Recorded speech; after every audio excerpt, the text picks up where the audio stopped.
Now, throughout this week, we've shared harrowing accounts of the grief caused by knife crime and heard from young people who feel the need to carry a knife. But we want to end this series with some hope. Robert Murphy has been to Empire Fighting Chance in Bristol, which helps young people to lead better lives through boxing.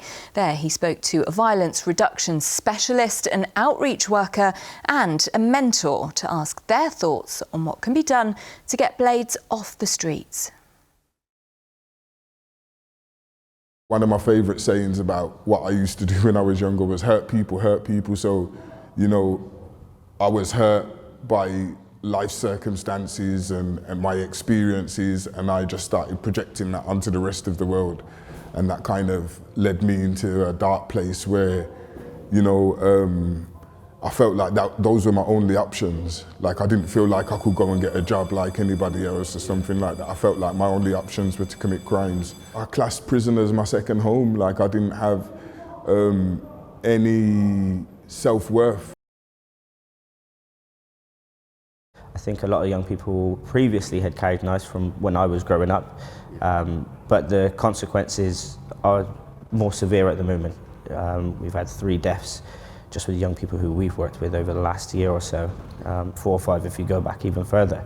How bad is the situation now compared with when you started doing this back, 12 years ago? It's awful.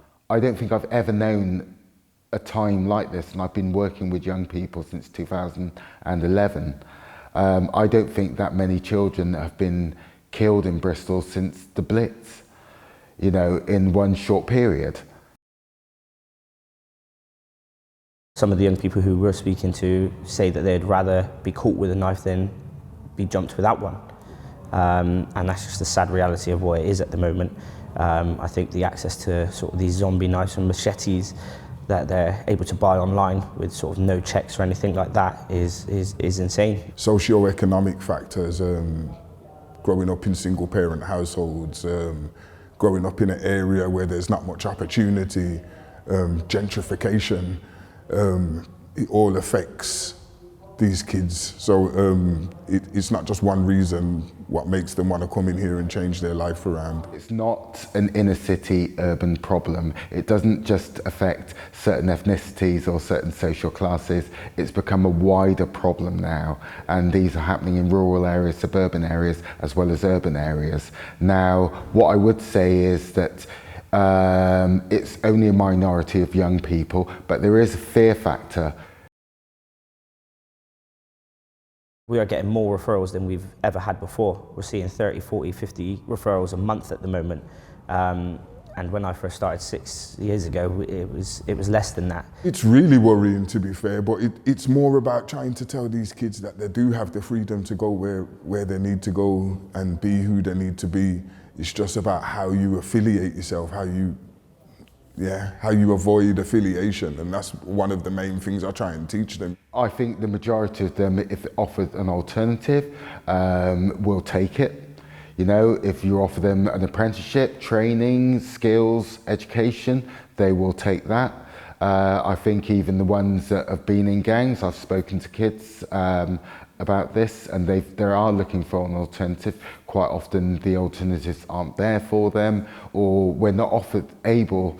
I think the big frustration with myself is I'm not able to offer the resources that I know that can change them, and quite often they won't go to the larger organisations that do have the resources because they don't know them.